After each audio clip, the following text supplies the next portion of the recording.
Valkoinen aavehevonen. Kirjoittanut Eeli B. Tuureseen. Ensimmäinen luku.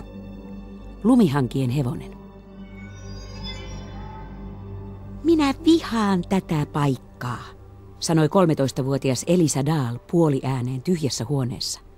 Hän hytisi vähäsen. Vaikka patteri oli täysillä, hän ei uskonut lämpömittarin näyttävän yli 16 astetta. Kylmä puistatti häntä uudestaan. Kannattaisiko pukeutua paksumpaan paitaan? Elisa tempaisi syliinsä uuden sinisen villapaitansa, jonka oli laskostanut sängylle. Se oli saman värinen kuin hänen silmänsä ja sopi hänelle hyvin, minkä hän tiesi vallan mainiosti. Hän kuitenkin huokaisi. Viis siitä, vaikka vaatteet olisivat kuinka pukevat. Täällä erämaassa häntä ei kukaan ollut ihailemassa. Elisa mulkoili happamesti ympärilleen tyhjässä huoneessa. Hirsiseinät oli maalattu ikävällä värillä, joka toi mieleen kuivuneen sinapin. Lattialla lojuva haalistuneen vihreä matto vain lisäsi vanhan huoneen tunkkaista tunnelmaa.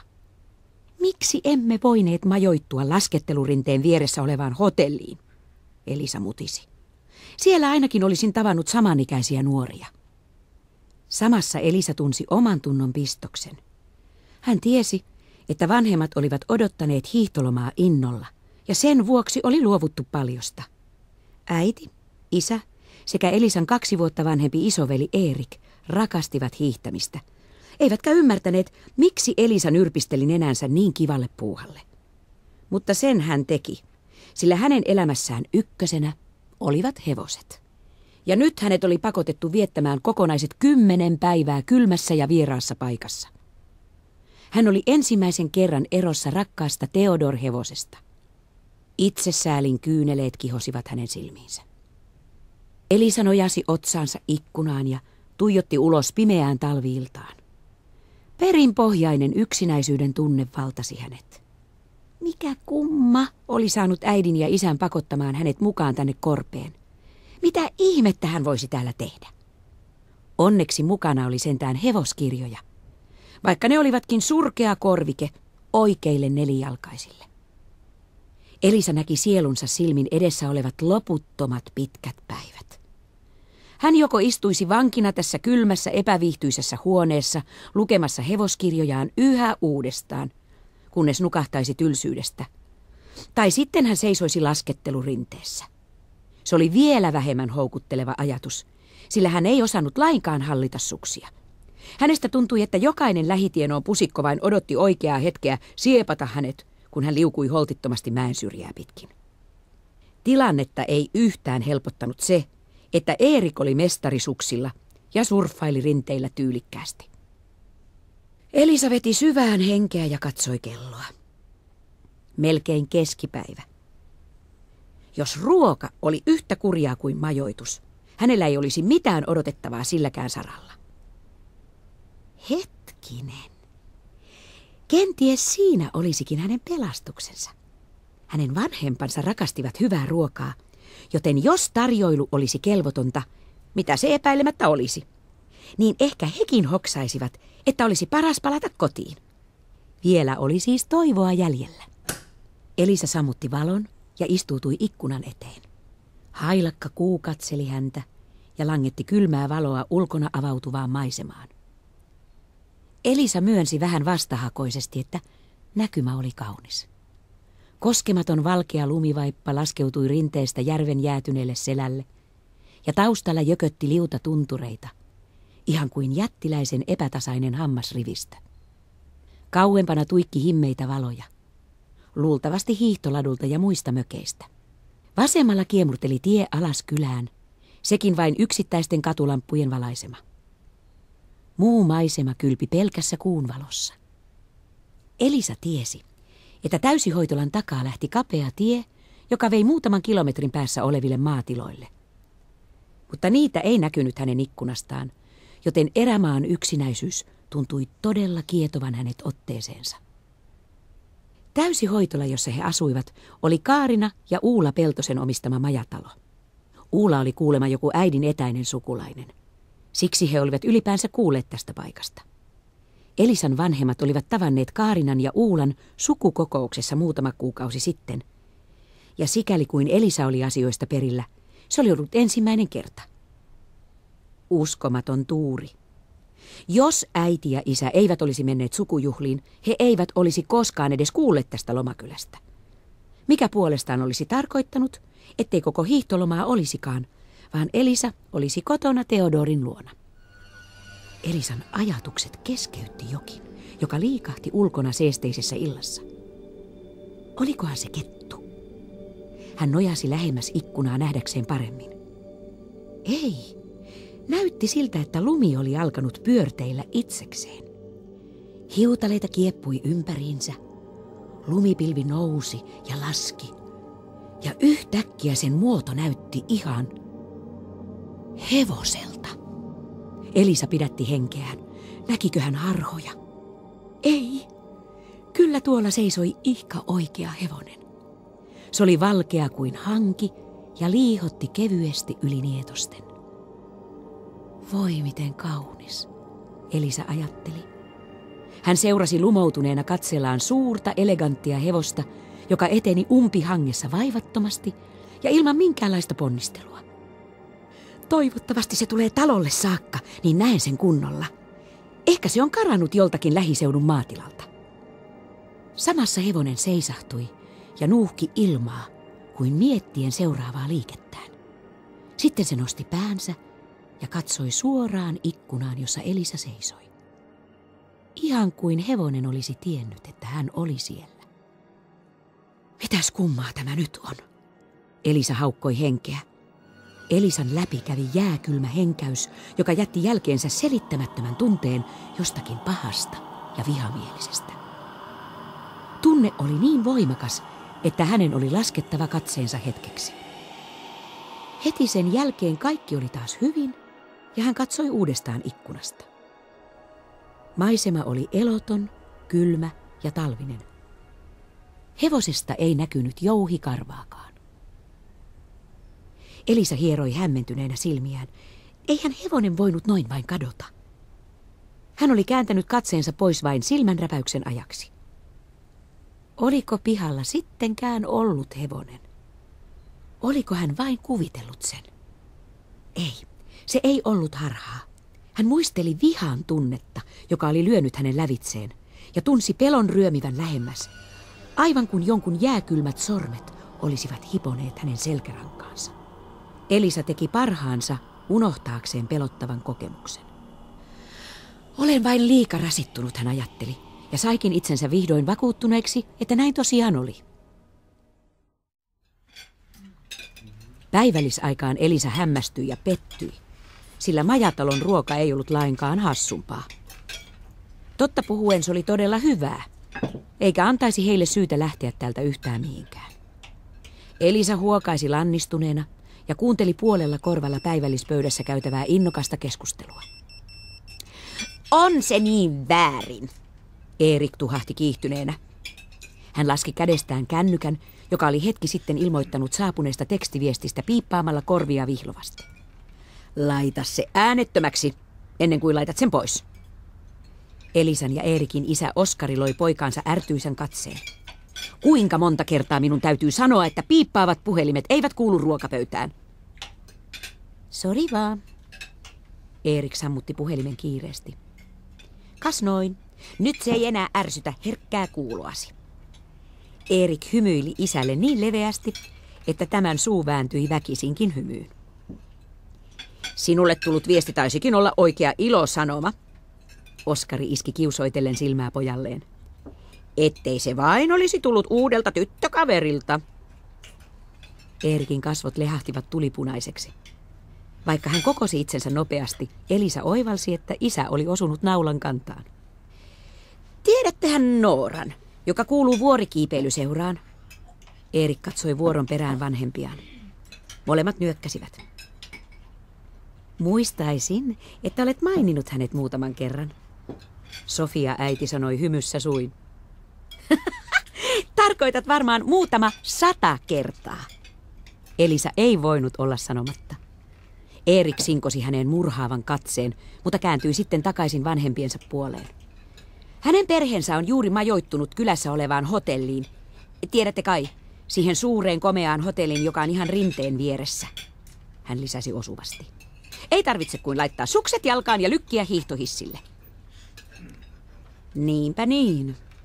Tiedämme kyllä, ettei tämä majatalo sijaitse parhaalla paikalla, Sofia sanoi nyreästi. Mutta ei kaikilla ole varaa tuhlata tuhansia euroja luksushotelliin. Voit toki jäädä seuraavalla kerralla kotiin, jos olet liian hieno asumaan majatalossa. Eerikin posket punehtuivat taas, ja se sai Elisan hymyilemään vahingoniloisesti. Ennen lomaa vanhemmat olivat olleet närkästyneitä hänelle, kun hän ei ollut halunnut lähteä mukaan. Tuntui virkistävältä, että he olivat vaihteeksi vähäsen kimpaantuneita Eerikille.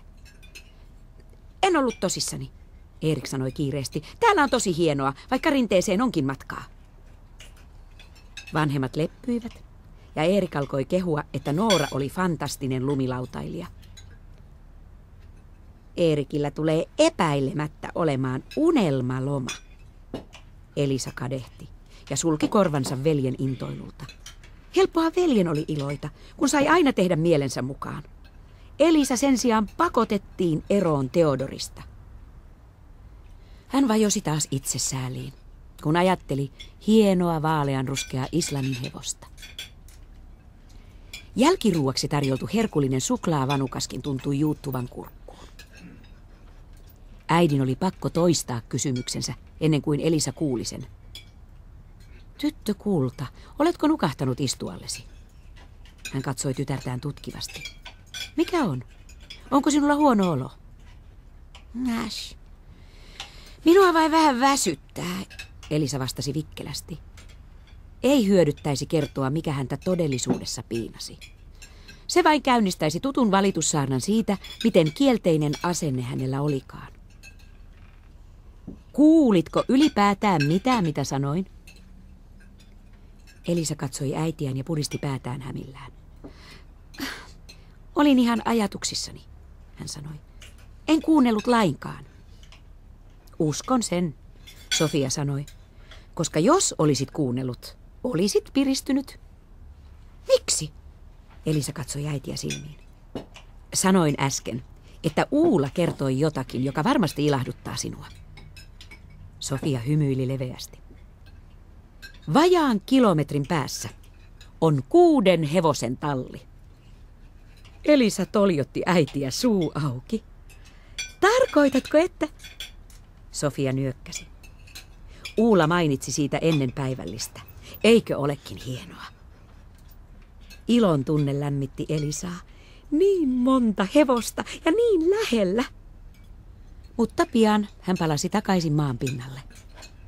Se on takuulla yksityistalli, Sofia nyökkäsi. Sitten ei kannata kysyä, saisinko ratsastaa siellä. Elisa huokaisi. Lomien aikana omistajat haluavat tietenkin ratsastaa hevosillaan itse. Hei, se tässä niin hienoa onkin, Sofia väitti vastaan innokkaasti. Uula kertoi, että yksi täkäläinen hevostyttö on murtanut jalkansa, eikä voi ratsastaa viikkokausiin. Uula arveli, että koska sinulla on kokemusta hevosista, saisit varmasti luvan ratsastaa hänen hevosellaan.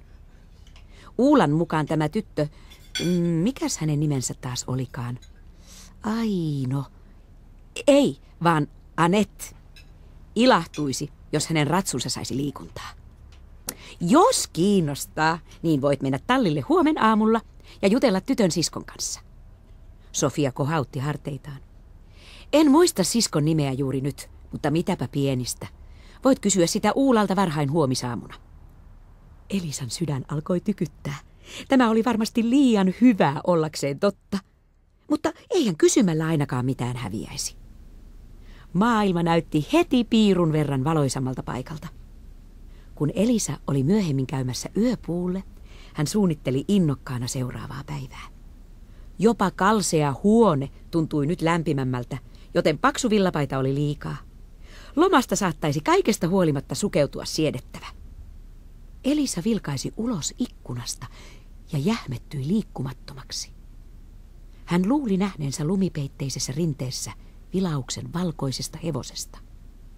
Mutta hahmo osoittautuikin pelkäksi lumikinokseksi. Hevonen, jonka hän oli nähnyt aiemmin, oli varmasti jo turvallisesti kotona omassa karsinassaan.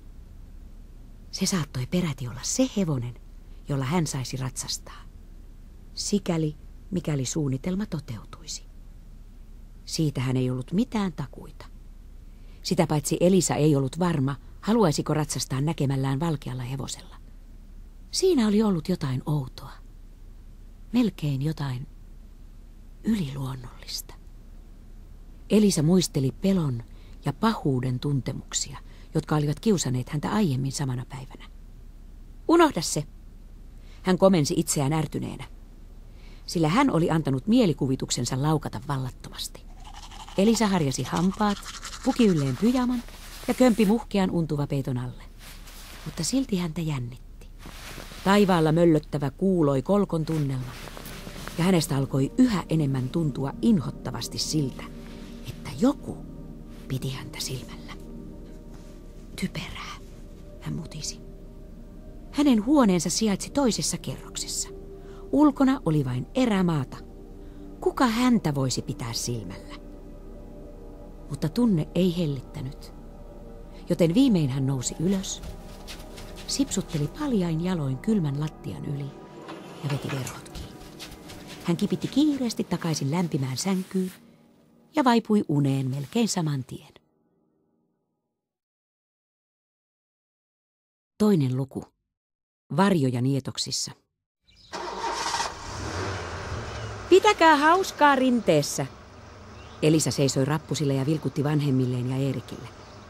Nämä olivat omien sanojensa mukaan matkalla kohti suurta suksiseikkailua. Oletko varma, ettet halua tulla mukaan? Oskari pisti päänsä ulos auton ikkunasta ja hymyili kiusoitellen. Lyön vaikka vetoa, ettet pohjimmiltasi halua mennä lämpimään haisevaan talliin, vaan tulisit mieluummin kilometrien pituiselle fantastiselle sivakointiretkelle. Ihan varmaan, Elisa irvisti. Tiedät mainiosti, että kilometrien mittainen hiihtolatu on minulle kauhistus. Jos vaikka vain 50 metrin matkalla on yksikin puska, niin sinnehän minä keikahdan. Oskari virnisti. Pidä hauskaa, Oskari sanoi. Toivottavasti hevosasia järjestyy haluamallasi tavalla. Isä veiväsi ikkunan kiinni ja auto kurvasi tienmutkan taakse niin, että lumi pöllysi. Elisa käännähti mennäkseen sisälle hakemaan ulkovaatteitaan. Ui, täällä oli kylmempi kuin hän oli uskonutkaan. Oven suussa hän törmäsi vanhaan mieheen, joka oli menossa ulos. Oliko vaari joku mökin asukkaista? Elisa ei muistanut nähneensä miestä ruokasalissa sen enempää eilen illallisella kuin tänään aamiaisellakaan. Anteeksi, Elisa mutisi ja yritti kiertää miehen ohi. Mutta vanhus tarttui hänen käsivarteensa ja pakotti hänet pysähtymään. Aikoiko papparainen rähähtää hänelle, kun hän oli sillä lailla törmäillyt? Pitikö sen vuoksi muka tuijottaa noin oudosti? Anteeksi, Elisa sanoi uudestaan, tällä kertaa kovemmalla äänellä siltä varalta, ettei mies ollut kuullut ensimmäistä pahoittelua. Mutta vanha mies ei päästänyt irti Elisan käsivarresta. Sen sijaan hän kumartui ihan lähelle ja äyskähti käskevästi. Varohan, flikka, olet ihan saman näköinen kuin hän. Et ole turvassa täällä. Elisa pelästyi ja riuhtaisi itsensä irti. Oliko mies hullu? Kun Elisa juoksi aulaan, mies huusi hänen peräänsä. Pysy erossa valkoisesta, aave! Loppua Elisa ei kuullut, sillä hän syöksyi portaita pitkin yläkertaan. Siellä hän oli törmätä Kaarinaan, joka kantoi puhdasta pyyhepinoa. Hei, sanoi Kaarina iloisesti. Missä palaa? Otahan rauhallisesti, ei hevostalli mihinkään katoa. Suotta kirmaat kuin sinulla olisi tuli hännän alla. Joku vanha mies, Elisa puuskutti. Varoitti, tai siis pelotteli minua. Elisa kiepsähti ympäri, odottaen näkevänsä ukonrahjuksen ihan kannoillaan. Mutta tietenkään miehestä ei näkynyt vilaustakaan. Todennäköisesti vanhus oli jo laahustanut tiehensä. Puhutko vanhasta Sörenistä? Kaarina hämmästeli. Hän on pieni kumaraselkäinen setä ja näyttää vähintään 100-vuotiaalta. Elisa nyökkäsi, kuvaus osui nappiin. Älä perusta vanhan Sörenin jutuista, Kaarina sanoi. Nuorena poikana hän oli renkinä täkäläisellä maatilalla. Hän on vähän omalaatuinen, mutta taatusti vaaraton. Mitä hän sanoi sinulle? Elisa kertoi. Ohi kiitävän hetken hän oli näkevinään, että Kaarinan kasvot kalpenivat. Mutta se oli varmasti vain kuvitelmaa. Sillä saman tien nainen hymyili ja sanoi, että juttu kuulosti hölynpölyltä. Elisa kiiruhti huoneeseensa. Hän halusi pukeutua lämpimästi ennen kävelymatkaa tallille. Ottaisiko hän ratsastusvaatteet mukaan? Hän oli pakannut ne matkalle varmuuden vuoksi, vaikka ei ollut kuvitellutkaan saavansa niille käyttöä. Saattaisi vaikuttaa vähän tungettelevalta, jos hän törmäisi tallille täydessä varustuksessa, ennen kuin oli edes jutellut Anetten ja tämän sisaren kanssa. Mikäli Anette ei haluaisikaan lainata hevostaan, Elisa näyttäisi hoopolta ratsastustamineissa. Elisa pinosi ratsastusvaatteet ja kypärän tuolille. Jos kaikki kääntyisi parhain päin, hän kipaisisi hetkessä hakemaan vaatteet majatalosta.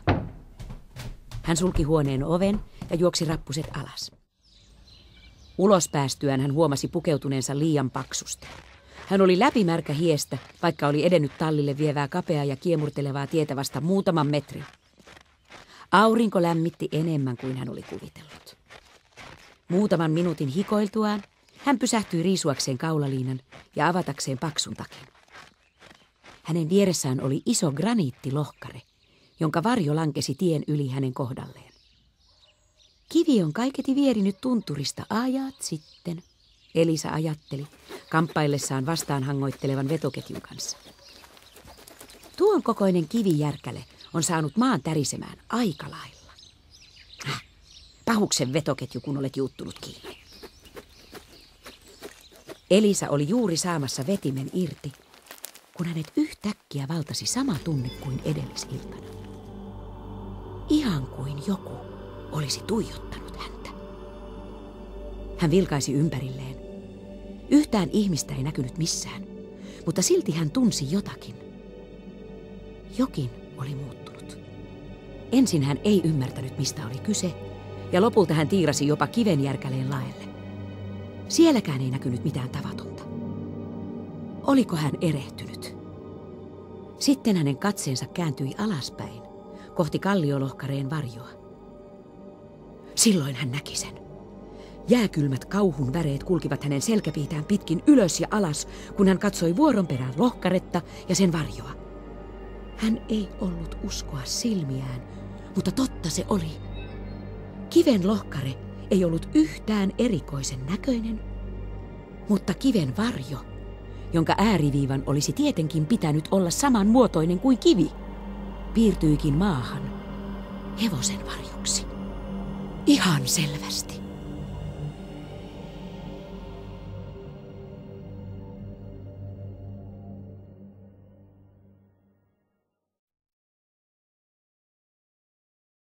Kolmas luku. Epämiellyttävä metsäretki. Hei, varo! Huudahti tummahiuksinen tyttö, joka astui juuri ulos tallista. Hän loikkasi pelästyneenä sivusuuntaan, jottei olisi törmännyt hahmoon, joka syöksyi häntä kohti takkilepattaen. Anteeksi! Elisa teki äkkipysähdyksen ja veti henkeä. Hän oli juossut koko matkan tallille varmana siitä, että häntä seurasi näkymätön hevonen. Hän oli monta kertaa selvästi kuullut kavion kopsetta nietosten takaa, mutta kun hän oli vilkaissut olkansa yli, hän ei ollut nähnyt mitään outoa. Hän oli yrittänyt vakuuttaa itselleen, että varjo oli ollut näköharha, ja äänet olivat olleet hänen omia sydämen lyöntejään, joista mielikuvitus oli saanut aikaa vaikka mitä. Mutta vakuuttelu ei auttanut. Hän vaistosi, että joku tai jokin seurasi häntä, vainosi häntä ja halusi hänelle pahaa. Elisa helpottui tallille pääsemisestä ja toisen ihmisen näkemisestä niin paljon, että oli purskahtaa itkuun. Pikainen vilkaisu olan yli sai hänet uskomaan, että tie todellakin oli tyhjä ja eloton. Samassa hän tunsi itsensä vähän typeräksi. Oliko hän kuvitellut kaiken? Nyt kun hän oli tallilla turvallisesti tummahiuksisen tytön seurassa, hän melkein uskoi hourineensa, mutta ei sentään täysin. Sillä vaikka pikamarssi oli nostanut hien pintaan, hänen selkäpiitään karmivat kylmät väreet, kun hän muisteli näkemänsä varjoa. Hän karisti ikävän tunteen pois mielestään ja sanoi edessään seisovalle tytölle. Sori, en aikonut juosta sinua päin. Minä vain... Elisa vaikeni. Kuinka hän voisi selittää, miksi oli ryntäillyt suinpäin? Jos hän kertoisi totuuden, häntä pidettäisiin pähkähulluna. Onneksi tyttö ei vaatinut selitystä. Ei hätiä mitiä, hän sanoi ja hymyili. Oletko sinä Elisa? Elisa nyökkäsi. Minä olen Susanne. Tyttö hymyili entistäkin leveämmin. Uula kertoi, että saatat piipahtaa meillä. Onneksi tulit ennen kuin kukaan on ehättänyt liikuttamaan Oskari raasua. Elisa unohti hetkeksi kamalan varjon. Onko siskosi hevosen nimi Oskari? Elisa tirskahti. Sama kuin isälläni. Arvaappa ilahtuuko hän, kun kuulee olevansa hevosen kaima. Susanne virnisti. Sinun täytyy tuoda hänet joskus tänne, niin 2-jalkainen ja 4-jalkainen Oskari voivat tutustua. He saattavat olla sukulaiссieluja. Mutta tule nyt tapaamaan meidän Oskariamme. Susanne meni edeltä talliin. Elisa vilkaisi vielä pikaisesti olkansa yli ennen kuin meni perässä. Tiellä ei edelleenkään näkynyt mitään epäilyttävää. Tallissa oli viihtyisää ja mukavaa. Kaikista 6 karsinasta kurkisteli utelias hevonen. Elisa katsasti ne kaikki. Ei. Täällä ei ollut valkoista hevosta. Kaikki olivat ruskean eri sävyissä. Siinä tapauksessa se hevonen, jonka hän oli nähnyt illalla, ei ollut kotoisin ainakaan tältä tallilta. Mistä kummasta se oli tullut? Tämä on minun hevoseni, Susanne sanoi ja osoitti isoa punaruskeaa ponia, joka seisoi karsinassa lähinnä ovea. Sen nimi on Rufus. Oi kuinka söpö! Elisa astui lähemmäs Rufusta ja silitti sen turpaa. Rufus nuuhki hänen kättään innokkaasti, kuin olisi etsinyt jotain. Sitten se päästi ilmoille kärsimättömän puhahduksen ja ravisti päätään niin, että vaalea harja näytti ihan kaulapuuhkalta. Susanne hymähti. Hei, olet jo saanut omenan ja pellettejä. Ei enää namuja sinulle tänään senkin herkkusuu. Susanne astui eteenpäin tallin käytävällä. Tule sanomaan hei Oskarille, hän sanoi olkansa yli. Elisa kiiruhti mukaan. Tumman ruskea hevosen pää kurkki karsinan oven yli, toivottaen tytöt tervetulleeksi. Oskarin otsassa oli selvärajainen valkea tähti. Sen harja ja häntä olivat hiilenmustat. Se on niin tumman ruskea, että se voisi olla musta, Elisa ajatteli mennessään lähemmäs hevosta. Oskarin isoissa silmissä oli sametin pehmeä katse, joka paljasti sen olevan kiltti ja kärsivällinen. Se näytti nauttivan, kun Elisa rapsutti sitä otsatukan alta. Elisa auttoi Susannea levittämään kuivia olkia Oskarin ja Rufuksen karsinoihin. Sen jälkeen he menivät Susannen kotiin, jotta pomo, joksi Susanne sisartaan nimitti, voisi antaa hyväksyntänsä Elisalle. Anet on ihan okei, Susanne sanoi, kun he riensivät kiireen vilkkaa kohti isoa, valkoiseksi maalattua maataloa. Mutta joskus hän pomoilee. Luulee, että tietää ja osaa kaiken vain siksi, että on minua vanhempi. Tyypillinen isosisko. Sellaisia isot veljetkin ovat, Elisa puuskahti ja muljautti silmiään. Äskeinen kuvaus nimittäin sopii veljeeni Eerikkiin. Hän luulee, että saa päättää kaikesta vain, koska on 15 ja minä 13. Susanne tempaisi ulko-oven auki ja huudahti. Hei sinä avuton raihnas! Minä täällä sekä sinun pelastava enkelisi. Susanne ei välittänyt riisua saappaita sen paremmin kuin päällystakkiakaan, vaan veti Elisan peremmälle. Tummatukkainen tyttö, joka olisi voinut olla Susannen kaksonen, istui sohvalla. Hänen oikea jalkansa oli kipsissä ison tyynyn päällä. Hän hymyili Elisalle. Elisa hymyili takaisin. Hän toivoi, että Anet olisi yhtä mukava kuin siskonsa. Elisa oli kanssani tallilla tervehtimässä Oskaria, Susanne aloitti ja jatkoi henkeä vetämättä. Oskarilla on sama nimi kuin Elisan isällä ja siksi hän mieluusti hoitaisikin sitä. Hoitaisi isänsä, Anette vilkaisi ilkamoiden sisartaan. Hoitaisi hevosta höpsöö, Susanne huudahti. Oskari hevosta, muistat kai vielä sen. Se kaunis eläin, jolla et voi ratsastaa viikkokausiin, koska käyttäydyt idioottimaisesti laskettelurinteessä. Suu kiinni tai kumautan sinua päähän kipsijalallani, Anet uhkasi. Susanne virnisti eikä näyttänyt vähääkään säikähtäneeltä. Anetkin hymyili. Hän ei selvästikään ollut niin vihainen kuin esitti olevansa, vaan kääntyi katsomaan Elisaa. Uskot siis, että pystyt ratsastamaan pikkuvillikollani? Villikolla, Elisa hämmästeli. Oskari näytti rauhalliselta ja kiltiltä.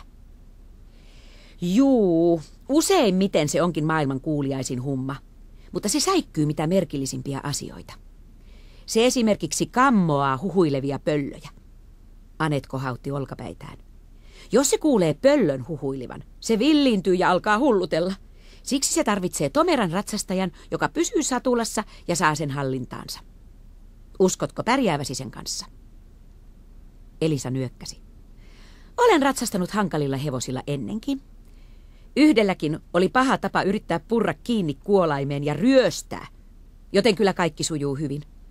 Haluaisin ainakin yrittää. Siis tietenkin, jos se sopii sinulle. Elisa katsoi kysyvästi Anettea. Hänen sydämensä takoi kovaa. Kauheaa, jos Anet sanoisikin ei. Mutta Anet ei sanonut ei. Kun Elisa ja Susanne hetkeä myöhemmin kävelivät takaisin tallille, Elisa oli neuvotellut itselleen sopimuksen. Jos hän hoitaisi Oskaria hiihtoloman ajan, hän saisi palkkioksi ratsastaa niin paljon kuin haluaisi. Susanne tuli Elisan mukana täysihoitolaan hakemaan tämän ratsastusvarusteita. Se sopi Elisalle paremmin kuin hyvin. Häntä karmaisi vieläkin, vaikka hän yritti olla ajattelematta merkillisiä tapahtumia. Mutta tällä kerralla pelottavat varjot eivät vaanineet häntä tienmutkissa. Kivenlohkare kylpi valossa ja aurinko oli noussut niin korkealle, ettei kivestä enää langennut varjoa tielle. Kaikkialla oli valoisaa ja viihtyisää, ja Susanne oli tosi mukava. Elisa tunsi jännityksensä vähitellen laukeavan. Kun hevoset viimein oli satuloitu ja he lähtivät seikkailemaan talviseen maisemaan, Elisa unohti kaiken muun. Niin ihanaa oli taas istua hevosen selässä. Oli keskipäivä ja aurinko lämmitti suloisesti. Lumi narskui kavioiden alla ja hevoset pärskähtelivät tyytyväisinä. Muita ääniä ei kuulunut. Tytöt ratsastivat hiljaisuudessa ja nauttivat luonnosta. He olivat juuri ohittaneet majatalon ja olivat matkalla pieneen metsikköön, kun Susanne yhtäkkiä rikkoi hiljaisuuden. Katso tuonne pusikkoon. Ihan kuin tuossa kinoksessa olisi hevonen. Luulin jo nähneeni aavehevosen. Elisa tunsi kylmän kouristavan sisintään. Aavehevosen. Susanne vilkaisi häntä. Niin, toiselta nimeltään valkoisen paholaishevosen. Olet kai kuullut puhuttavan siitä. Sinähän asut majatalossa. Elisa pudisti päätään. Tuntui kuin jääkylmät, näkymättömät sormet olisivat painautuneet hänen selkärankaansa. Älä nyt hätäänny, se on vain vanha satu. Susanne oli huomannut Elisan ilmeen. Ethän sinä usko kummituksiin. Elisa ei vastannut. Mielessään hän näki valkoisen hevosen, joka oli tullut lumesta edellisiltana, ja oudon hevosen varjon graniittilohkareen kupeessa. Pelko tarttui häneen rautakouriin. Miksi sitä sanotaan paholaishevoseksi? Elisa ei keksinyt kysyä mitään muutakaan sen jälkeen, kun sai puhekykynsä takaisin. Se on pitkä juttu. Haluatko kuulla sen? Vanha Sören on kertonut tarinan niin monta kertaa, että osaan sen ulkoa. Vanha Sören. Samainen mies, joka oli pelästyttänyt Elisan puolikuoliaaksi majatalon aulassa. Toivottavasti nyt selviäisi, mitä vanhuksen varoitus tarkoitti. Ei, älä kerro. En halua tietää, huusi toinen puoli Elisasta. Mutta viimein uteliaisuus vei voiton. Kaiken kukkuraksi hänellä oli jostakin käsittämättömästä syystä pakottava tarve kuulla koko tarina. Se tuntui olevan erittäin tärkeää. Kerro ihmeessä, Elisa sanoi. Hän yritti kuulostaa huolettomalta, mutta Susanne vilkaisi häntä kummastuneena. No, se menee näin. Susanne aloitti, mutta ei ehtinyt sanoa enempää. Hevoset olivat juuri astelleet lumipeitteisten puiden varjoon. Ympärillä oli hiljaista ja rauhallista. Mutta Oskari viskasi päänsä ylös, kuin olisi havainnut jotakin, mitä muut eivät kuulleet. Seuraavaksi tapahtui jotain niin odottamatonta, ettei Elisa ehtinyt varautua siihen. Oskari hirnahti korvia vihlovasti, pyöräytti silmiään ja kiepsahti ympäri, kuin olisi väistänyt näkymätöntä vihollista. Seuraavaksi Elisa huomasi pötköttävänsä maassa, ja Oskari laukkasi karkuun, kaviot lunta pöllyttäen. Ota se kiinni! Elisa kirkasi ja kömpi ylös, mutta Oskari oli jo niin kaukana, etteivät he saavuttaisi sitä. Ei sillä ole hätää, Susanne sanoi rauhallisesti. Se juoksee suoraan päätä kotiin. Se tekee noin tämän tästä. Elisaan ei sattunut, koska pehmeä lumi oli vaimentanut tömähdyksen. Mutta hänellä oli aikamoinen määrä lunta niskassaan, ja kun hän seisoi ihmettelemässä Oskarin menoa, lumi alkoi sulaa. Aivan kuin selässä olisi ollut pieni, mutta kylmä puro. Ihan oikein minulle, hän mutisi itsekseen. Tästähän Anet varoitti. Ja vaikka en itse kuullutkaan pöllön huhuilevan, Oskari mitä ilmeisemmin kuuli, koska teki tuollaisen tempun. Pöllö keskellä päivää. Kumma juttu, Elisa ajatteli, pudistellessaan lumia päältään.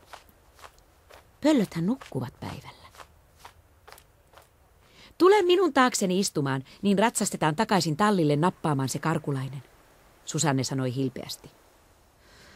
Olen oikea idiootti, Elisa huokaisi ponnistaessaan Rufuksen selkään. Hän otti kiinni Susannen vyötäröstä. Höpsistä. Tietäisitpä vain, montako kertaa se on lennättänyt Anetten selästään, Susanne lohdutti. Seuraavalla kerralla osaat varautua. Takuulla, Elisa vastasi. Minä... Heidän takaansa kuului oksien ratinaa. Oliko siellä joku? Joku, joka oli nähnyt hänen nolon keikahduksensa. Elisa kääntyi katsomaan ja hätkähti tahtomattaan. Rufus tulkitsi sen käskyksi ja lähti kävelemään, mutta Elisa ei edes huomannut sitä. Hänen katseensa pysyi metsikössä. Tällä kertaa se ei ollut sulava lumi, joka herätti hänen kauhunsa. Puiden varjossa hän erotti selvästi hevosen ääriviivat. Hahmo oli niin valkoinen, että se melkein sulautui lumivaippaan, mutta hän näki sen selvästi. Ja lisäksi hän tunsi sen katseen. Vihaisen aavehevosen silmät kirjaimellisesti kipunoivat.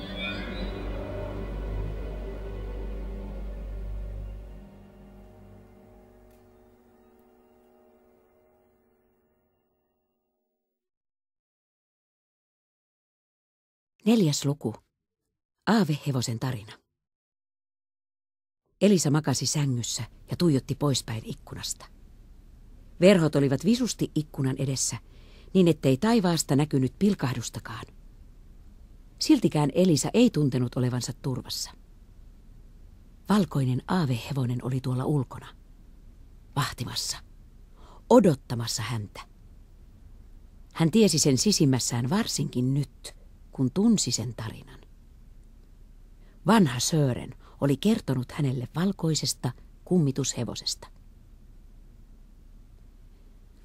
Susanne oli paluumatkan aikana unohtanut, että oli luvannut kertoa kummitushevosesta, eikä Elisa ollut halunnut muistuttaa häntä siitä. Elisa oli pelästynyt pahasti metsässä seissyttä ilmestystä. Siksi hän halusi unohtaa koko tarinan, vaikka ounastelikin, että hänen pitäisi tuntea se. Itse asiassa hän aavisti, että se oli tuiki tärkeää, jopa kiireellistä. Mutta tokihan asia saattoi odottaa vielä hetken, sillä Elisa ei halunnut kuulla kummitusjuttuja ennen kuin olisi turvallisesti tallilla. Paluumatkalla hän keskittyi pelkästään Oskariin, joka juoksi suoraan takaisin tallille. Perillä hevonen odotteli heitä rauhallisesti, ikään kuin mitään ei olisi tapahtunut. Elisa kapsahti hevosen kaulaan ja alkoi itkeä. Osittain se johtui helpotuksesta, sillä ruuna oli vahingoittumaton. mutta osittain ilmestyksestä metsässä. Itkeminen kohensi hiukan hänen mielialansa. Susanne arvatenkin piti häntä itkupillinä. Hän ei sanonut mitään, mutta kyllä hän varmaan vähän kummasteli. Elisa ajatteli, sukiessaan Oskarin selkää tehokkain vedoin. Oskari nautti harjauksesta täysin siemauksin. Se nyökytteli päätään, nukahtamaisillaan. Ei uskoisi, että tämä samainen hevonen heitti minut selästään hankeen, Elisa ajatteli. Oliko Oskari vaistonut aavehevosen läheisyyden? Paholaishevostako se olikin pelästynyt, eikä pöllöä? Jos kummitus oli tarkkailut Elisaa, niin ehkä myös Oskari oli aavistanut sen ja tuntenut pahan katseen. Elisa heittelehti levottomana edestakaisin. Hän oli pirteä kuin peippo, eikä pystynyt rentoutumaan hetkeksikään. Vanhan Sörenin kertomuksen jälkeen se oli mahdotonta. Elisa oli törmännyt vanhukseen palatessaan tallilta majataloon. Ajatus yksin kävelemisestä pelotti häntä, mutta vielä nolompaa olisi pyytää Susannea saattamaan hänet. Kun hän sitten kotimatkalla näki koukkuselkäisen vanhuksen edellään, hän kiirehti askeliaan, jotta sai tämän kiinni. Vanha Sören katsoi häntä pitkään ja sanoi sitten: "Olet tainnut nähdä aavehevosen. Äläkä yritäkään kieltää sitä, flikka, koska näen sen kasvoiltasi." Elisa ei ymmärtänyt, miten kummassa Sören pystyi sen näkemään. Mutta hän ei kieltänyt tapahtunutta. Tuntui helpottavalta kertoa vanhukselle karmaisevasta kokemuksesta. He käyskentelivät hitaasti majatalolle, ja matkalla Sören kertoi surullisen tarinan valkoisesta aavehevosesta. Kaikki alkoi Agaathe Peltosesta, jonka veli Tuomas oli majatalon nykyisen omistajan Uula Peltosen isä. Sören oli selittänyt. Agaathe oli 13-vuotias, kun koko kauheus tapahtui. Tyttö oli vaalea ja kaunis, pieni ja siro, prikulleen kuten sinäkin. Sören katsoi Elisaa. Yhdennäköisyyden vuoksi minä sinua varoitinkin. Ymmärrät kyllä, kunhan olet kuunnellut tarinan loppuun. Elisa nousi istumaan vuoteessaan. Oli ihan turha yrittää nukkua. Hän sytytti lampun, tarttui hevoskirjaan ja yritti lukea. Mutta hän ei pystynyt keskittymään. Hänen ajatuksensa karkasivat tämän tästä tarinaan, jonka Sören oli paljastanut hänelle. Kukaan ei olisi uskonut, että Agaathen kaltainen viehättävä tyttölapsi saattoi olla niin hirvittävä ihminen, Sören oli sanonut. Hän teeskenteli suloista ja kilttiä, mutta hänen sisimmässään asui häijyys. Hänestä oli hauska kiusata pikkulapsia, koska nämä eivät uskaltaneet laverella siitä kenellekään. Ja jos pikkuiset kuitenkin tekivät sen, Agaathe kiusasi heitä kahta kauheammin. Hän oli sairaalloisen kateellinen pikkuveljelleen Tuomakselle, sillä tämän oli määrä saada maatila perinnöksi. Tytön vanhemmat eivät suostuneet näkemään tytön todellista luonnetta. He palvoivat tytärtään, ja heidän edessään Agaathe olikin oikea enkeli. Tässä vaiheessa tarinaa vanha Sören oli huokaissut ja pudistellut päätään. Agaathe tiesi, että Tuomas rakasti yli kaiken Silverhevosta. Silver oli ainutlaatuinen, sillä se oli albiino. Se oli ollut sirkushevonen, mutta sen ura päättyi onnettomuuteen, kun sirkus oli näillä main. Direhtööri pyysi Agaathen ja Tuomaksen isää lopettamaan hevosen, mutta tämä paransikin sen ja antoi sen elää. Sittemmin Silver veti kyntöauraa ja äästä ja teki muitakin maatöitä, kokeneen työhevosen Freijan rinnalla. Nimensä Silver sai Tuomakselta. Agaathe kiusasi hevosta aina kun silmä vältti, koska tiesi sillä lailla satuttavansa myös Tuomasta. Hän vihasi poikaa sydämensä pohjasta, mutta eräänä päivänä Silver maksoi potut pottuina ja puraisi Agaathea, ja siitäkös tyttö suivaantui. Raivon sokaisemana hän ajoi hevosen vuorelle ja alas kallion kielekkeeltä. Vaikka Tuomas näki kaiken omin silmin, hänen vanhempansa eivät uskoneet häntä vaan Agattea, kuten heillä oli tapana. Tyttö väitti, että hevonen oli pillastunut, hyökännyt hänen kimppuunsa varoituksetta ja sitten rynnännyt vuorelle. Elisa pudotti kirjan lattialle, asettui taas pitkälleen vuoteeseen ja sammutti lukulampun. Agatte oli todellakin hirvittävä ihminen.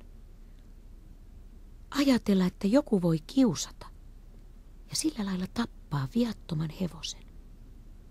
Silverraasu. Mutta Sörenin mukaan Agatte ei ollut saanut nauttia näennäisestä voitostaan kovinkaan pitkään. Jonkin ajan kuluttua alettiin pistää merkille, että Agatte vaikutti kauhean hermostuneelta. Hän hoki, että jokin paha olento seurasi häntä. Sören oli kertonut. Ja eräänä kauniina päivänä isä löysi tyttärensä tallin takaa vakavasti loukkaantuneena. Agatte oli saanut päähänsä kovan iskun. Valkoinen aavehevonen. Agatte sopersi ennen pyörtymistään. Hänen otsassaan oli hevosen kengän jälki. Mutta työhevonen Freija seisoi rauhallisesti pilttuussaan eikä muita hevosia näkynyt mailla eikä halmeilla. Agatten kohtalo jäi ikuiseksi arvoitukseksi. Tyttö jäi eloon, mutta hän ei täysin parantunut. Hän väitti, ettei muistanut mitään onnettomuudesta, mutta ei kuitenkaan suostunut enää asumaan täällä. Hänet lähetettiin sukulaisten huostaan toiselle puolelle maata. Hän ei enää milloinkaan tullut käymään kotona, mikä aiheutti suurta surua hänen vanhemmilleen. Mutta monille kyläläisille ja Tuomas veljelle se oli helpotus. Tuomaksella oli oma teoriansa siitä, mitä Agattelle tapahtui. Hän oli epäilemättä uskoutunut jollekulle, sillä tuota pikaa kylällä alkoi liikkua huhuja, että Silver oli palannut kostamaan. Silver ei kuitenkaan tyytynyt saamaansa sovitukseen. Olihan sen pahin vihollinen yhä elossa. Tämän sanottuaan Sören oli seisahtunut ja silmäillyt Elisaa tarkkaan. Siksi sinun täytyy varoa selustaasi, tyttö. Silver luulee sinua Agatteksi. Muutama vuosi sitten Uulan sisarentytär tuli vierailulle. Hän oli silloin 13, kuten sinäkin. Hänessä oli niin paljon Agatten näköä, että he olisivat voineet olla siskoksia. Virallisesti kerrotaan, että Uulan tallin vuonohevonen potkaisi tyttöparkaa. Raasu itse ei muista tapahtuneesta mitään. Uula löysi tytön tajuttomana tallin käytävältä. Herättyään hän mumisi jotakin valkoisesta hevosesta. Mutta vuonohevoset ovat väriltään melko vaaleita, joten tytön höpinöihin ei suhtauduttu kovinkaan vakavasti. Elisa paleli, vaikka peitto oli lämmin ja paksu. Sören oli sanonut, ettei Uulan sisaren tytärtä oltu sen koommin nähty täällä vierailulla. Elisa ymmärsi sen hyvin. Ja nyt on minun vuoroni, Elisa ajatteli lakkaamatta. Aavehevonen odottaa tuolla ulkona ja luulee minua pahaksi Agatte-ilkiöksi.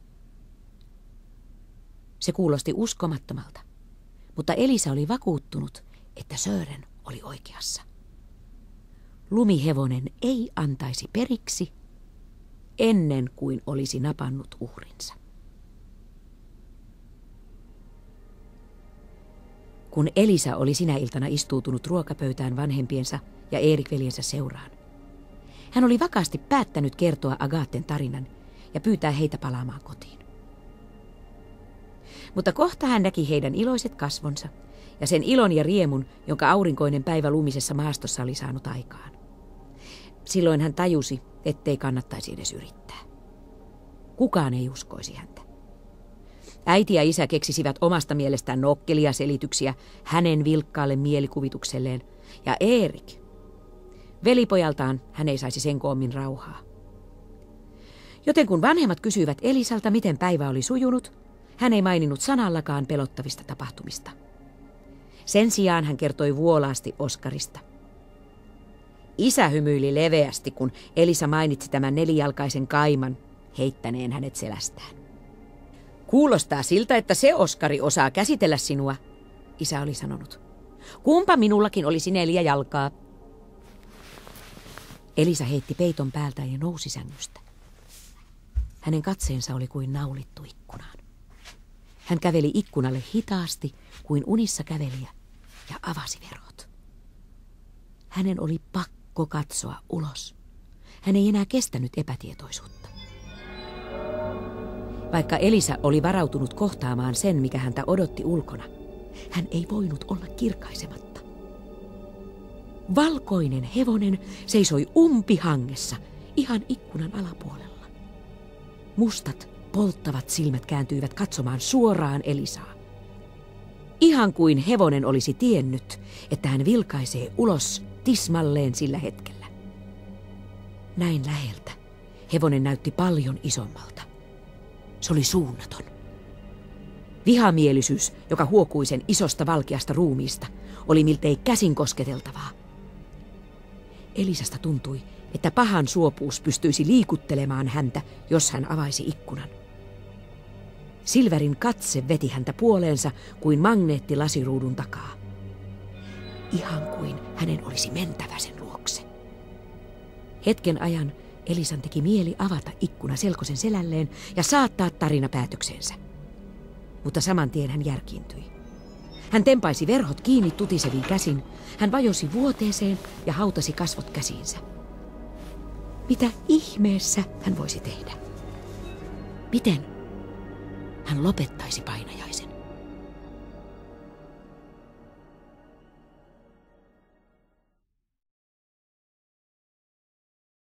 Viides luku. Hädässä ystävä tunnetaan.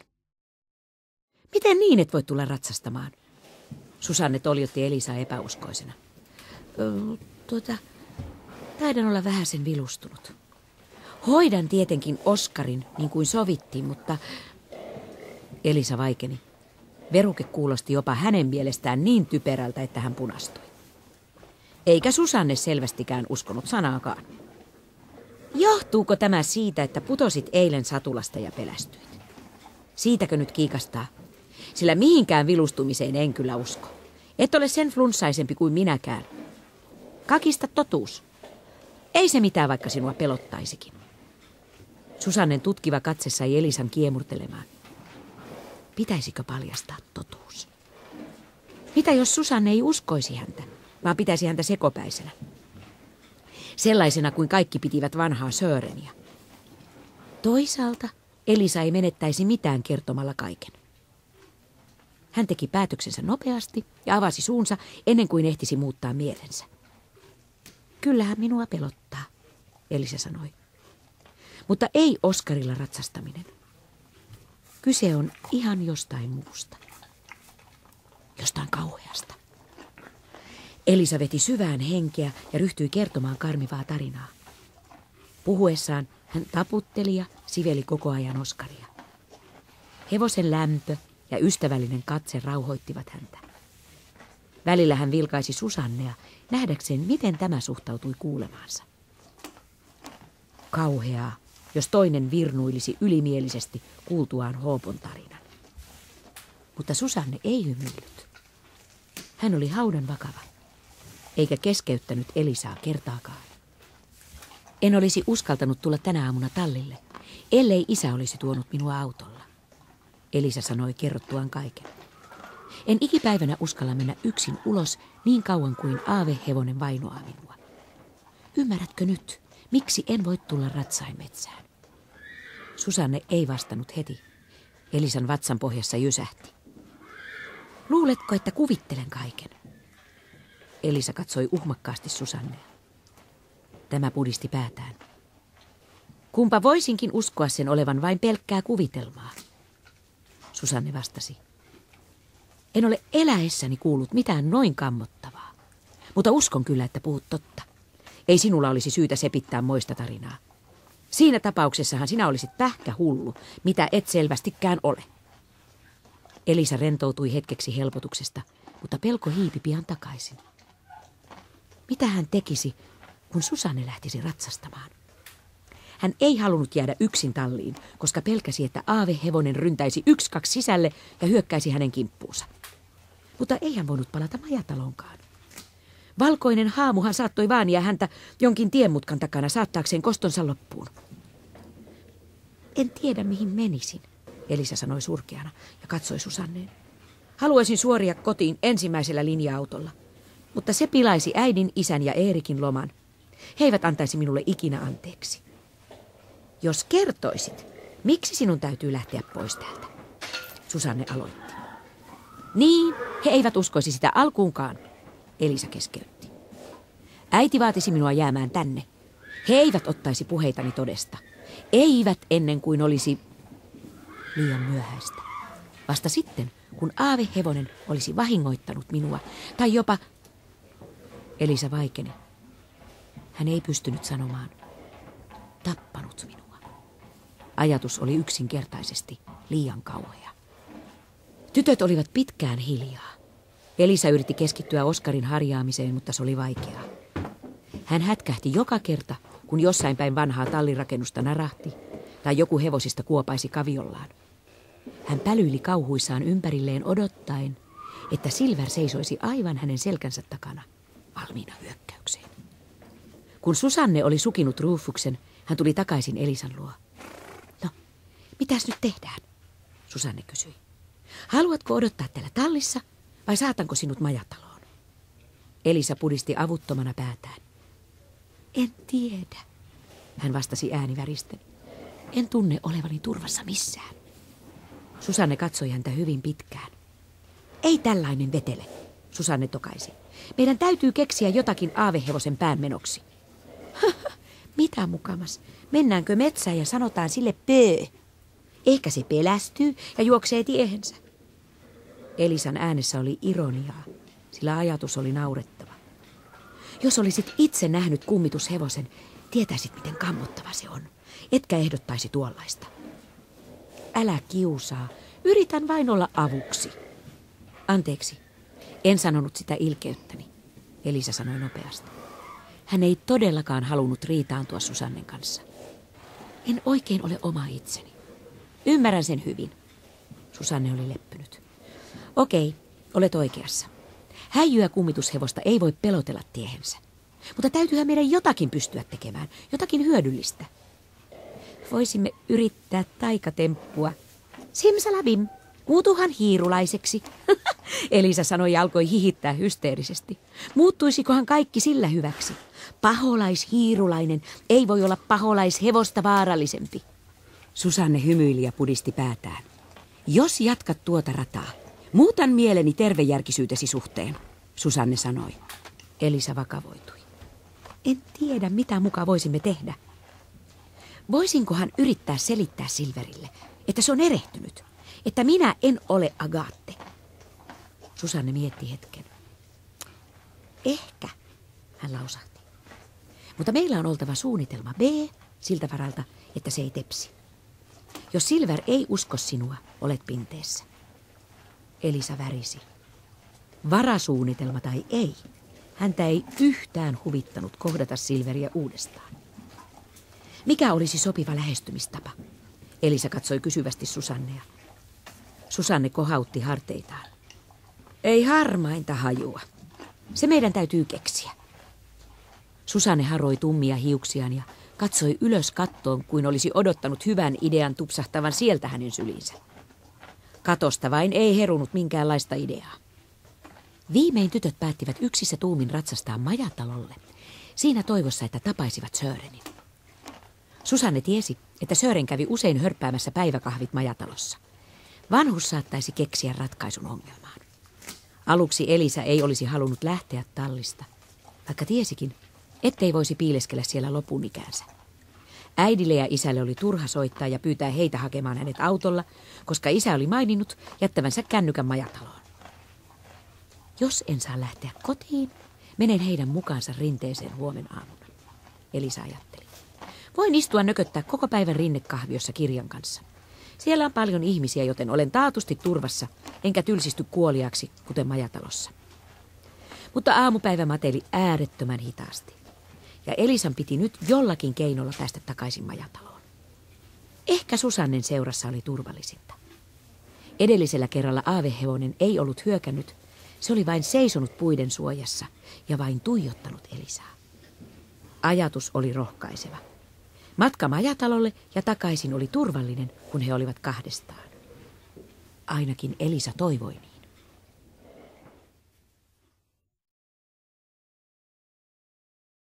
6. luku. Kohtaaminen. He olivat puolimatkassa, kun Elisa alkoi hiukan rauhoittua. Pelottavia varjoja ei näkynyt, eivätkä hevoset olleet yhtään levottomia. He ratsastivat käyntiä rinta rinnan. Kaviot tömähtelivät vaimeasti pehmeään lumeen, joka peitti kapean kiemurtelevan tien. Eli Oskarin edellispäiväistä käytöstä. Oskari vauhkoontui taatusti aavehevosen takia. Elisa rauhoitteli itseään. Niin kauan kuin Oskari oli rauhallinen, hänkin olisi turvassa. Täysin turvassa. Korvia vihlova hirnunta kajahti ilmoille niin äkisti, ettei Elisa ehtinyt edes tajuta, mistä ääni oli peräisin. Oskari syöksähti silmittömään neliin, kun joku olisi tuikannut sitä tulikuumalla hiilihammolla. Ruuna ryntäsi lumiselle pellolle. Elisa takertui kiinni sen harjaan kaikin voimin, mutta hän oli tyystin menettänyt tasapainonsa. Kaikki yritykset pysäyttää pillastunut hevonen olivat yhtä tyhjän kanssa. Elisa kuuli etäältä Susannen huudon, mutta veri kohisi hänen korvissaan niin äänekkäästi, ettei hän saanut sanoista selvää. Siinä samassa Oskari seisahtui aivan yhtä arvaamatta kuin oli lähtenyt kiitoon. Elisa menetti loputkin tasapainostaan ja luiskahti alas satulasta. 2 putoamista 2 päivässä. Sen täytyy olla jonkin sortin ennätys, hän ehti ajatella ennen kuin iskeytyi maahan. Hän tömähti selälleen ja oli vähän pyörällä päästään, kun katseli yläpuolelleen jähmettynyttä Oskaria. Merkillistä. Tällä kerralla Oskari ei juossut karkuun. Se seisoi hievahtamatta paikallaan, mutta käyttäytyi lievästi sanottuna merkillisesti. Se rummutti lumipeitteistä maata kuumeisesti etukavioillaan. Pärskähteli kiukkuisesti ja viskoi päätään. Yhtäkkiä se luimisti korvansa taaksepäin ja paljasti hampaansa pelottavaan irvistykseen. Elisa kääntyi katsomaan samaan suuntaan kuin Oskari. Pelko iskeytyi häneen kuin nyrkki vatsaan. Hän tajusi nyt, miltä tuntui olla pelon lamauttamana. Hän ei pystynyt liikauttamaan itseään senttiäkään mihinkään suuntaan. Alle 10 metrin päässä hänestä ja Oskarista seisoi Silver. Auringon valo sai aavehevosen valkoisen karvan kimaltelemaan kuin kylmä metalli. Lähietäisyydeltä Silver vaikutti armottoman suurelta ja uhkaavalta. Mutta pelottavimmat olivat sen silmät. Ne olivat kuin auton kirkkaat ajovalot, mutta loistivat mustaa valoa. Synkkä, polttava viha lankesi Elisan päälle sellaisella voimalla, että hänen oli haukottava henkeään. Silver astui uhkaavasti lähemmäs. Elisa ei vieläkään kyennyt liikkumaan. Hän makasi avuttomana hangessa. Pelottava ilmestys oli naulinut hänet aloilleen. Hän kuuli kavioiden töminää ja huudon. Nouse ylös, Elisa! Äkkiä! Nouse! Susannen äänestä kuulsi pakokauhu. Vasta kun Silver otti seuraavan askeleen lähemmäs, Elisa vapautui lamauttavan pelon otteesta. Hän kömpi ylös, mutta mätkähti saman tien takaisin hankeen. Hänen jalkansa eivät kantaneet. Kerro sille! Susanne huusi. Kerro mitä? Ja kenelle? Elisa ei tajunnut, mitä Susanne tarkoitti. Hänen silmissään vilisti mustia pisteitä ja hän oli varma, että pyörtyisi pian. Oli kummallista, ettei Oskari ollut vieläkään juossut karkuun, mutta ehkä sekin oli niin peloissaan. Sano, ettet ole Agaathe! Sano se sille nopeasti! Elisan ajatukset selkiintyivät ja mustat pisteet hävisivät. Kannattaisi ainakin yrittää. Et sinä minua halua, Elisa huudahti. Hänen äänensä kuulosti vieraalta ja hänen vatsaansa väänsi. En ole Agaathe! Nimeni on Elisa. Mutta kookas valkoinen hevonen ei tuntunut kuulevan häntä. Se astui lähemmäs. Elisa tiesi, että pian se olisi hänen luonaan. Tuota pikaa hän saisi osuman isosta, kengittämättömästä kaviosta. Että pitikin olla tyhmä ja lähteä ratsastamaan, olisi pitänyt tajuta, kuinka vaarallista se on. Kesken kaikkea pakokauhua. Hänen mieleensä putkahti eräs isän suosikkisanonta. Voin antaa anteeksi kaiken, mutta en tyhmyyttä. Antaa anteeksi. Ajatus täytti Elisan tajunnan. Miksei hän ollut oivaltanut sitä aikaisemmin? Anteeksi anto. Voisiko se tapahtua? Hänen oli yritettävä. Se saattaisi olla hänen viimeinen mahdollisuutensa. Elisa katsoi hevosta, joka valmistautui kohoamaan takajaloilleen. Hetken kuluttua se saisi kostonsa. Hetken kuluttua jättiläismäiset kaviot osuisivat Elisaan tuhoisalla voimalla. Anna anteeksi. Elisa huudahti. Ole kiltti ja anna anteeksi. Silver seisahtui kesken kaiken. Se heilautti päätään, kuin ei olisi tiennyt, mitä sen pitäisi seuraavaksi tehdä. Toivo heräsi Elisassa. Hän huusi vielä toisen kerran täysillä. Ole kiltti, anna anteeksi. Kadun kaikkea pahaa, mitä tein sinulle. Lupaan olla kiltti kaikille hevosille koko loppuelämäni. Olen jo parantanut tapani. Katso vaikka Oskaria. Se ei juokse pois luotani, vaikka pelkää sinua. Luuletko, että se olisi jäänyt, jos olisin tehnyt sille pahaa? Oskari seisoi pää kallellaan, kuin olisi kuunnellut ja ymmärtänyt Elisan jokaisen sanan. Sitten se teki jotain odottamatonta. Se otti muutaman askeleen eteenpäin, hitaasti ja varovaisesti, kunnes se seisoi Elisan ja Silverin välissä. Elisa pidätti henkeään. Hänen oli vaikea uskoa näkemäänsä. Mitä Silver tekisi nyt? Suuri valkea hevonen katsoi hämmentyneenä vuoron perään Oskaria ja Elisaa. Ole kiltti, Elisa aneli. Haluathan sinäkin sielullesi rauhan? Saat sen, jos annat minulle anteeksi. Lupaan kunniasanalla, etten tee sinulle mitään tai muille mitään pahaa enää. Elisa putosi takaisin polvilleen ja alkoi itkeä. Oskari hörähti hiljaa ja töytäisi häntä turvallaan kevyesti olkapäähän, kuin lohduttaakseen häntä. Elisa käänsi kyyneleisen katseensa Silveriä kohti. Hän pidätti henkeään kotvan. Oliko tämä totta? Suuri valkoinen hevonen tarkasteli häntä yhä, mutta sen katseesta ei loistanut viha, vaan pikemminkin surumielisyys. Loputtomalta tuntuvan hetken ajan he katsoivat toisiaan silmiin. Iso valkoinen hevonen ja maahan kyyristynyt, avuton tyttö. Sitten Silver näytti tekevän päätöksen. Se nyökäytti mahtavaa päätään. Pärskähti ja katosi. Jäljelle jäi vain lunta.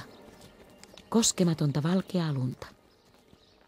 Aivan kuin paikalla ei olisi koskaan ollutkaan hevosta. Elisa nousi jaloilleen.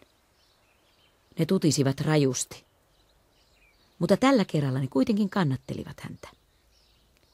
Ensimmäiseksi Elisa tajusi, että hän oli läpikotaisin kylmissään. Ihan kuin hän olisi maannut jäisessä maassa tuntikausia. Oletko kunnossa? Kysyjä oli Susanne. Hän seisoi Rufuksen vieressä ja katseli Elisaa huolestuneena. Elisa nyökkäsi, mutta samassa häntä huimasi rajusti. Hänen oli nojattava Oskariin, jottei olisi lyyhistynyt takaisin maahan.